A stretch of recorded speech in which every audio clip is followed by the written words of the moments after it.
नमस्ते दोस्तों। आज का हमारा टॉपिक है डिसेंट्रलाइज्ड गवर्नेंस इन इंडिया और इसे डिस्कस करने के लिए आज हमारे साथ ऑल इंडिया सिविल सर्विस के टॉपर एआईआर रैंक 6 2018 बैच के आईएएस ऑफिसर शुभम गुप्ता जी हैं। Shubham Gupta sir, welcome to our channel. Thank you so much विनय।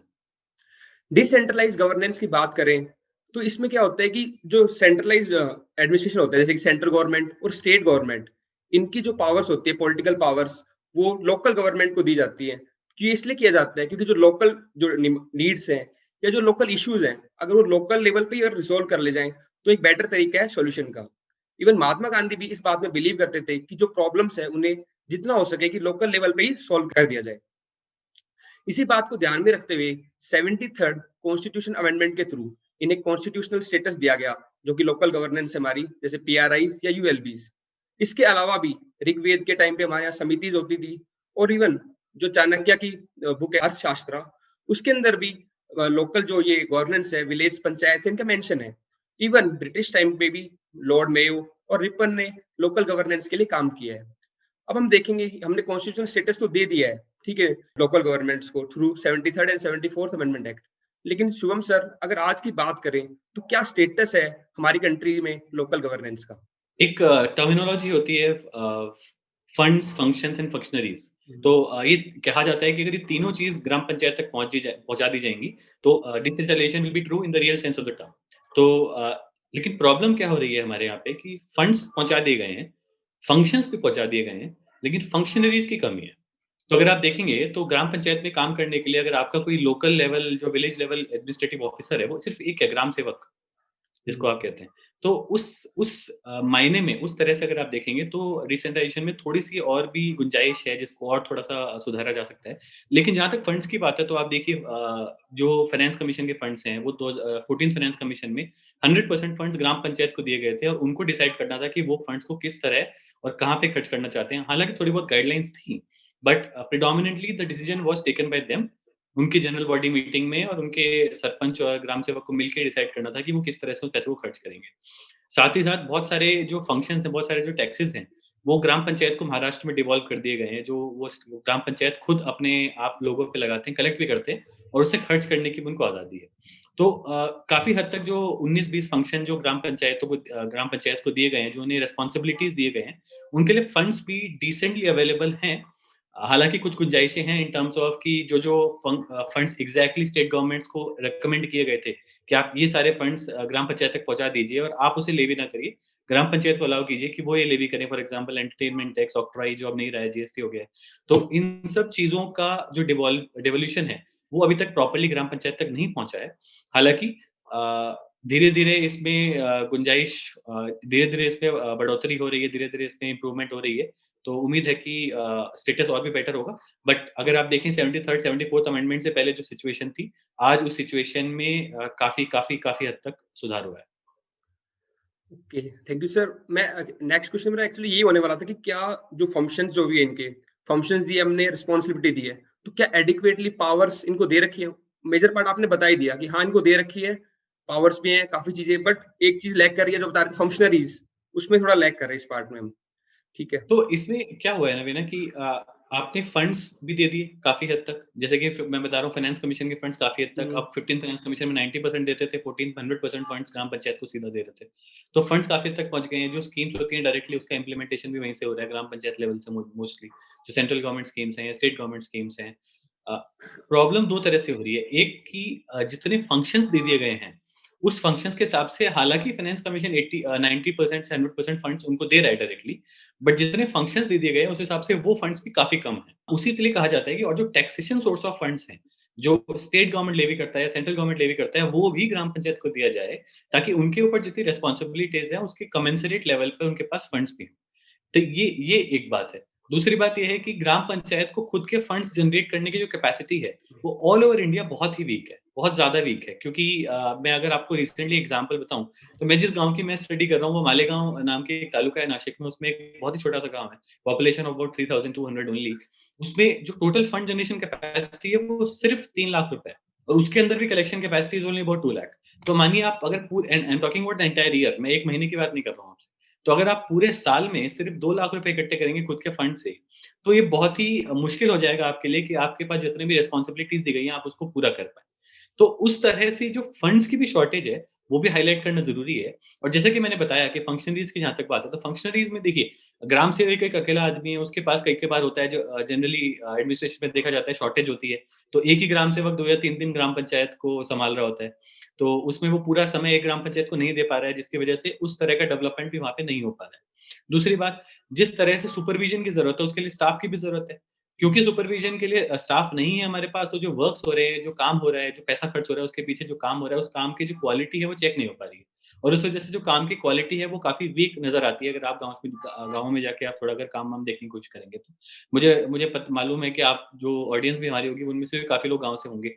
तो वो देखते होंगे कि गाँव में रोड्स टूटी हुई हैं, जो कुएँ बने हुए हैं, वो कुएँ की क्वालिटी खराब है, डेप्थ कम है, मिट्टी से बना दिया है, सीमेंट नहीं लगाया है। तो बहुत सारे इश्यूज़ हैं जो हमें प्रत्यक्ष भी नज़र आते हैं। और उसका कारण यही है कि हमारे पास सुपरविज़न या क्वालिटी कंट्रोल के लिए मैकेनिज़्म जो मशीनरी होनी चाहिए, वो मशीनरी हमारे पास है ही नहीं। और एक और भी बहुत बड़ा कारण है कि आप समझिए कि ग्राम पंचायत की जो रिक्वायरमेंट्स हैं, ग्राम पंचायत में जो काम जहाँ पे होना चाहिए, उसको समझने के लिए सबसे पहले ज़रूरी है कि लोकल नीड्स, लोकल जो लोग हैं, जो गाँव के लोग हैं, उनसे सजेशंस हमारे पास आएँ। बट उन सजेशंस को आने के लिए हमें वो मैकेनिज़्म तो क्रिएट करना पड़ेगा ना। हम ऐसा कोई 2 या 3 या 4 लोग ऐसे हो सकते हैं जिनको हम एडमिनिस्ट्रेशन की तरफ से गाँव के लोगों को एडमिनिस्ट्रेशन की तरफ से हम अडॉप्ट कर लें और वो जो इलेक्टेड बॉडी है, जो सरपंच और बाकी मेंबर्स की बॉडी है, उनके साथ मिलके एडमिनिस्ट्रेशन की तरफ से भी काम करें, तो it will be much better synchronization of efforts as compared to, क्योंकि आप देखिए इलेक्टेड जो लोग होते हैं ना, उनको दोबारा इलेक्शन लड़ने हैं। तो जिसको हुँ। दोबारा इलेक्शन लड़ना होता है, वो बहुत हद तक लोगों के खिलाफ नहीं जाएगा। कई बार ये होता है, एक बहुत ही अच्छी लाइन थी डेमोक्रेसी में, कई बार you also have to go against the brutal will of the majority. ये बी.आर. कपूर केस में कहा था सुप्रीम कोर्ट ने। तो ये बहुत ही इंटरेस्टिंग है, क्योंकि कई बार लोग समझ नहीं पाते हैं कि इमीडिएटली शायद उनको तकलीफ हो, लेकिन लॉन्ग टर्म में उनके फ़ायदे की बात की जा रही है। तो एक जो रिसर्च से, जो स्टडी से, जो लोगों की बात सुन के हायर ऑफिशियल से देखे, गवर्नमेंट के लेवल पे जो बातें होती हैं, कई बार लोग उनको समझ नहीं पाते। तो उसके लिए बहुत ज़रूरी है कि 3-4 ऐसे गाँव के लोगों को अडॉप्ट कर लिया जाए, ऐसे फंक्शनरी बना दिया जाए, जो हमारी बात एडमिनिस्ट्रेशन की बात एडमिनिस्ट्रेशन की तरह से गाँव के लोगों तक पहुँचा पाएँ और हमारा काम काफ़ी हद तक आसान कर पाएँ।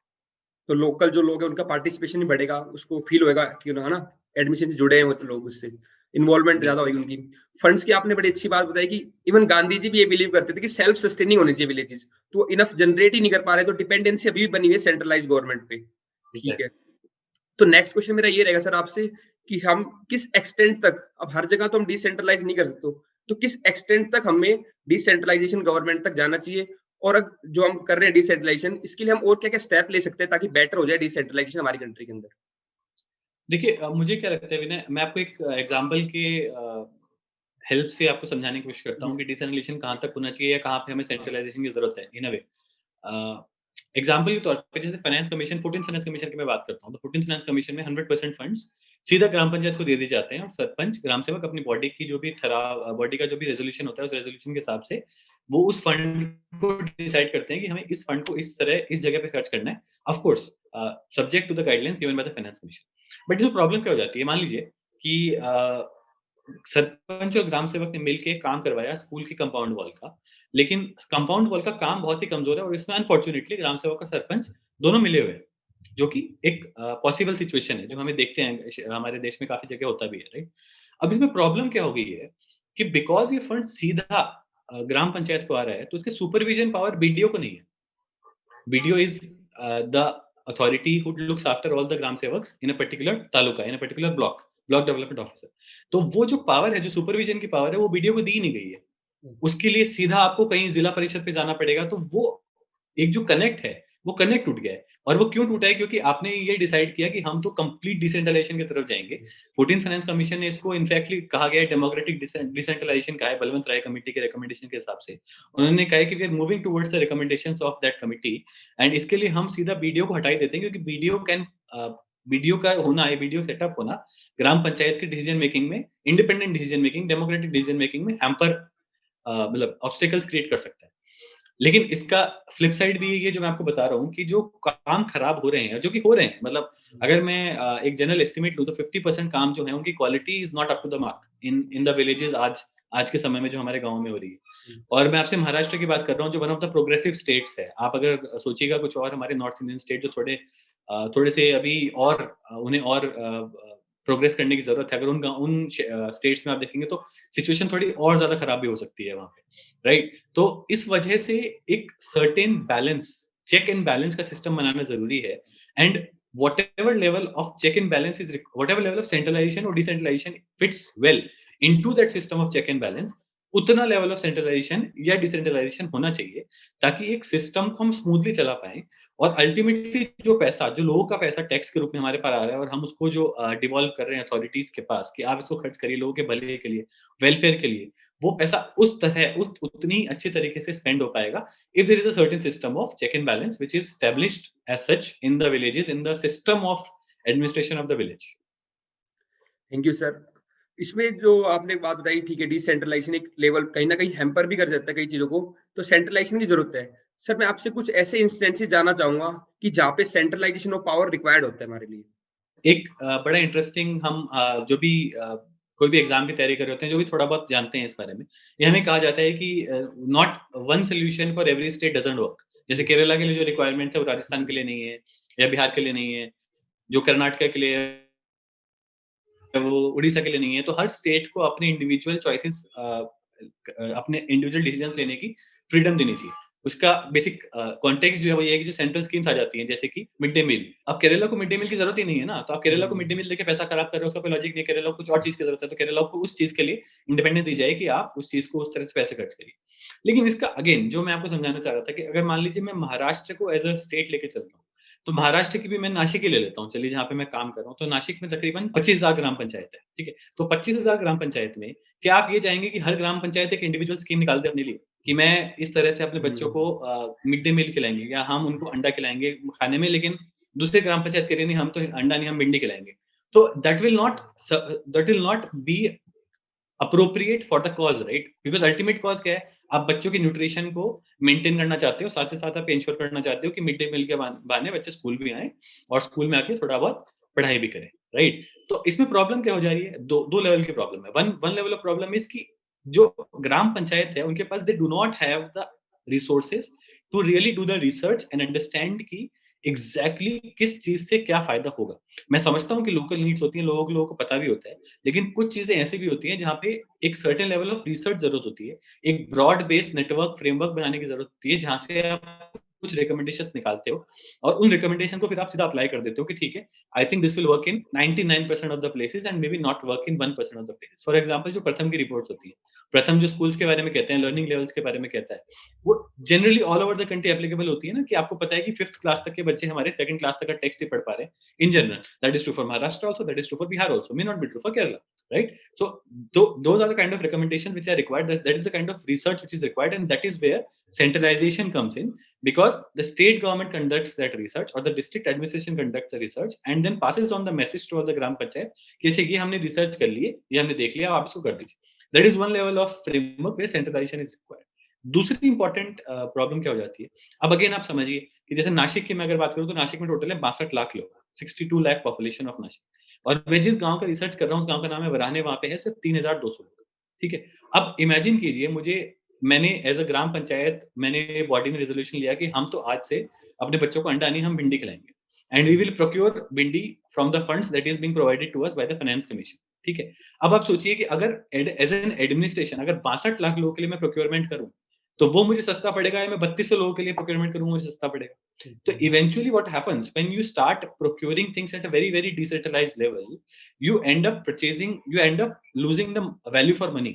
आप ₹1 की चीज़ ₹3 में खरीदने लगते हो या ₹2 में खरीदने लगते हो। उस वज़ह से उस पैसे का जितना यूज़ हो सकता था, वो यूज़ डिस्ट्रॉय हो जाता है। उस वज़ह से वो जो यूटिलिटी उससे आ सकती थी, वो यूटिलिटी हम लोगों तक जिनके गुड इंटेंशन से जिनकी तरफ हम फ़ायदा पहुँचाना चाह रहे हैं, वो फ़ायदा उन तक पहुँचता ही नहीं है। तो सर्टेन लेवल पे मुझे लगता है कि procurement is also one of the big aspects जहाँ पे certain level of centralisation is essential. अगर वो नहीं है, तो उस वजह से आपको दिक्कत हो सकती है। एक और चीज़ होती है, अगर आप प्रोक्योरमेंट को एब्सोल्यूटली डिसेंट्रलाइज़ कर देते हो, तो उसमें कहीं न भ्रष्टाचार का भी एक कॉम्पोनेंट आ जाता है। उसका कारण बड़ा सिंपल है। उसका कारण ये है कि अगर आप बिल्कुल ही एक ग्राम पंचायत में आप बोलोगे कि इस ग्राम पंचायत को मुझे 5 करोड़ रुपए आए फाइनेंस कमीशन से और ये 5 करोड़ के काम मेरे ग्राम पंचायत के लोग ही करेंगे। तो ज़रूरी नहीं है ना उस ग्राम पंचायत के जो भी लोग हैं उनके पास वो एक्सपर्टीज़ हो कि वो रोड भी बना देंगे, वो वेल भी बना देंगे, वो ट्यूबवेल भी बना देंगे, वो सब कुछ कर देंगे। ऐसा नहीं होगा। लेकिन बिकॉज़ यू हैव डिसाइडेड, तो what you end up doing, you end up giving that contract to a person who is known to you and who doesn't have the expertise. तो वो आदमी काम तो करेगा, बट वो क्वालिटी का काम नहीं करेगा। तो आपकी जो वर्क्स की क्वालिटी है, वो भी कहीं न कहीं इम्पैक्ट होती है। तो कहीं न कहीं किसी न किसी मायने पे, आई एम नॉट सेइंग कि सब कुछ मंत्रालय लेवल पे, सब कुछ स्टेट गवर्नमेंट से डिटरमाइन होना चाहिए। बट एक सर्टेन लेवल ऑफ सेंट्रलाइज़ेशन होनी चाहिए। फॉर एग्जांपल, अगर कॉन्ट्रैक्ट्स हमें देने हैं तो कॉन्ट्रैक्ट बीडीओ दे सकते हैं, या जिला परिषद किसी चीज़ में कॉन्ट्रैक्ट दे सकती है। इकोनॉमीज़ ऑफ स्केल की बात जो हमें करने की ज़रूरत है ना, उसकी तरफ मैं फोकस करना चाह रहा हूँ कि कहीं न कहीं किसी-किसी मायने में हमें इकोनॉमीज़ ऑफ स्केल को भी इम्पोर्टेंस देना पड़ेगा। तो it has to be, like I said, it has to be a balance of economies of scale as well as decentralisation. तो एक ऑप्टिमम लेवल ऑफ डिसेंट्रलाइज़ेशन पहुँचने की ज़रूरत है। एक डेमोक्रेटिक लेवल ऑफ डिसेंट्रलाइज़ेशन पहुँचने की ज़रूरत है। सिर्फ डिसेंट्रलाइज़ेशन कहने का मतलब ये नहीं होता कि आप सारी पावर, सारी अथॉरिटी, सारी रिस्पांसिबिलिटी उनको दे दीजिए और बाकी ठीक है, अब हम कुछ नहीं करेंगे। जो स्टेट गवर्नमेंट है, जो ब्लॉक लेवल जो जिला परिषद है, वो कुछ नहीं करेगा। अब जो भी है ग्राम पंचायत को करना है, वो जाने, उनका काम जाने। ऐसा नहीं होता। So you have to reach an optimum level of decentralisation in the real sense of the term. तो ये जो लास्ट 2 क्वेश्चन के आंसर आपने किए, इससे हमें ये इंटरप्रेट हो रहा है कि बैलेंस होना चाहिए, ऑप्टिमम लेवल होना चाहिए सेंट्रलाइज़ और डिसेंट्रलाइज़ में, ताकि कंट्री की डेवलपमेंट हो, हेल्दी डेवलपमेंट हो। अब लास्ट क्वेश्चन ये है जो इस टॉपिक से रिलेटेड है सर, वो कि हम डिसेंट्रलाइजेशन तो कर रहे हैं, ठीक है? इसलिए हमारा एम भी ये था कि रूरल डेवलपमेंट हो, लोगों की प्रॉब्लम्स लोकल लेवल पे सॉल्व हो जाएँ। तो आपके व्यू में क्या सर, जो हम डिसेंट्रलाइजेशन कर रहे हैं, ये हमारी कंट्री के लिए बून है sir? Absolutely, without any doubt. मतलब ultimate, like I said Vinay, ultimate purpose has to be, जैसे गांधी जी ने कहा था कि गाँव की प्रॉब्लम गाँव के लोग ही सॉल्व करें, तो absolutely true, that is the ultimate purpose of what we are trying to achieve. Make मुझे the only point I am trying to make is कि डिसेंट्रलाइजेशन ज़रूरी है, डिसेंट्रलाइजेशन होना भी चाहिए, बट डिसेंट्रलाइजेशन उस समय पे होना चाहिए जब गाँव के लोगों के पास उतनी एक्सपर्टीज़ हो, गाँव के लोगों के पास इतने अपने खुद के रिसोर्सेज़ हों कि वो अपने आप कैसे जीना है डिसाइड कर पाएँ। एक आदर्श गाँव की जो बात करते हैं, आजकल जो गवर्नमेंट ऑफ इंडिया बात कर रही है बहुत पहले से, और स्टेट गवर्नमेंट भी बात करते हैं कि आदर्श गाँव बनाना है हमको। आदर्श गाँव के लिए सबसे पहले क्या ज़रूरी है, जैसे कि आपने कहा कि सस्टेनेबल होना चाहिए, सेल्फ सस्टेनेबल होना बहुत ज़रूरी है। तो अगर सेल्फ सस्टेनेबल ही नहीं है, आपके पास उस लेवल की लिटरेसी, उस लेवल की एजुकेशन, उस लेवल के हेल्थ फैसिलिटीज़ ही नहीं है, तो आप किस तरह से ये डिसाइड कर लेंगे अपने लिए कि मुझे इस तरह से ये वर्क्स में ये पैसा खर्च करना है? ये बहुत मुश्किल हो जाएगा। आप अपनी प्रॉब्लम्स को जिस तरह से समझेंगे, उस प्रॉब्लम को समझ के उसको उस तरह से सॉल्व करना थोड़ा-सा मुश्किल हो जाता है। तो डिसेंट्रलाइजेशन इज़ डेफिनिटली डेफिनिटली अ बून। आप देखिए, अगर डिसेंट्रलाइजेशन इंडिया में नहीं होता, 73rd 74th अमेंडमेंट इंडिया में नहीं आई होती, तो क्या आप सोच सकते हैं कि 33% of the women would have been reserved uh, as members of every gram panchayat in the country. In fact, आप देखिए, more than 50% of the states have already moved toward 50% of reservation voluntarily. मतलब अपनी खुद की इच्छा से। ये मुझे लगता नहीं 91, 92 से पहले कभी सोचा भी जा सकता था कि 50% of the women actually reserve हो जाएंगी उस ग्राम पंचायत में डिसीजन मेकिंग बॉडी में काम करने के लिए।